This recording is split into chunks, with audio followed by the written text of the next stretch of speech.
Trojan fella, what's up, man? USCJ here. Listen, this is a little bit of some news that's really hitting the news scene right now as we speak.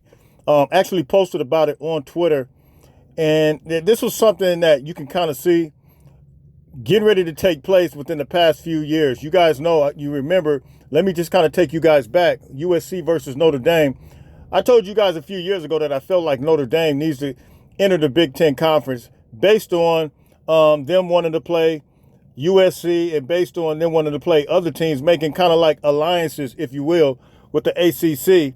And I even talked about, I guess just last week, about Notre Dame potentially signing a deal with Clemson. Well, they signed a 12-year deal with Clemson, and now there are reports.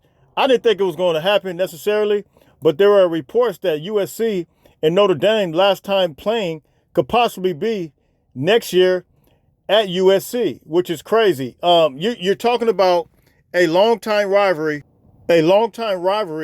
that's been established for over 100 years. They started playing 1926. This is going to make 100 years, I believe, coming up in 2026, which is crazy. I just don't understand why these two can't come to agreement. We're going to get into the article, but this is being reported by On3, and the report just came out. It's all over social media right now.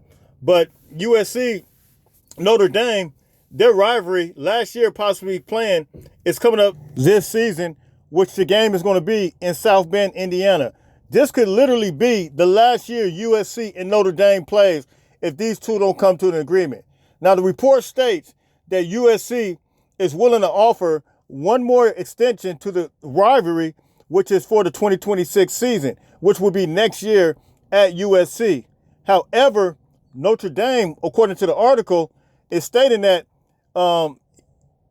they want a long-term contract, kind of like the one that they just got with Clemson. As I stated, Clemson just signed a deal to play Notre Dame, 12 years. And I wonder if they already had this in the making, in the back of their mind, that they're going to have a long-term game with Clemson in the event that USC versus Notre Dame doesn't work out. And it appears to me, if you ask me, that Notre Dame is already saying, look, this is a contingency plan. We already got this in place. We've already decided that we're going to do this. Here's my belief about Notre Dame versus USC.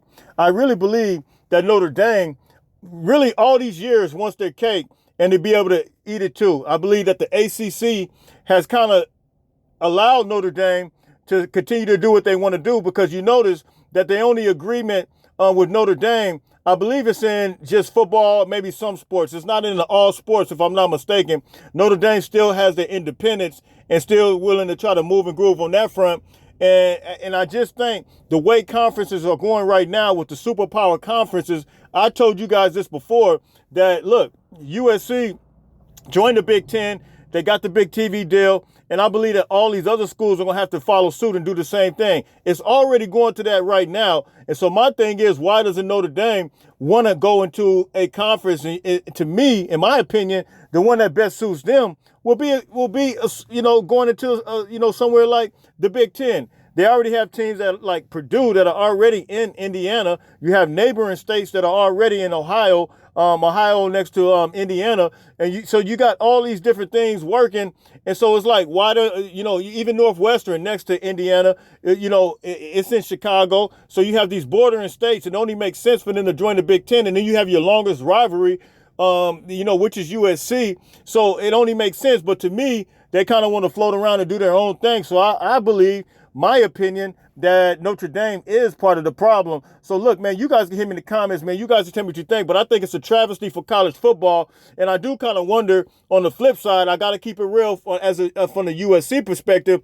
USC only wants a 1-year deal, which is, to me, is ridiculous. Why extend the deal for 1 year, knowing that's not going to get a deal done? I think we should meet them halfway at least. And, maybe not a 12-year deal, but at least go for a 6 or 7-year deal to try to make this thing work. But if this ends, it is an absolute travesty, man. You guys can hear me in the comments. I've always known Notre Dame, USC all my life for a certain part of the year. And my years have been reserved for that. And for that to end, it would be just catastrophic on so many levels. All of our fan base, Notre Dame is one of our biggest rivals. Some of them, we look at UCLA, of course, but Notre Dame is just as big as a rival. Some even feel like it's more so of a rival because how competitive it's been. Notre Dame, of course, they lead the series, but USC has been a back and forth throughout the years. As of late, maybe not so, but look, man, you guys hit me in the comments, man. This is an absolute travesty. I can't believe I'm even reading this. I thought it was a joke when I read it a couple weeks ago, but I felt like the writing was on the wall based on the way things are going right now and how Notre Dame wants to maintain their independence and how the ACC wants to essentially kind of handicap them to kind of do what they want to do. But I think at the end of the day, it's going to come back full circle. And is Notre Dame going to try to join the ACC? That the conference may be dissolved in the future. So you guys can hit me in the comments, man. I'm out of here, man. USCJ32 on Instagram, USCJ32 on Twitter. Fight on, fight on, fight on.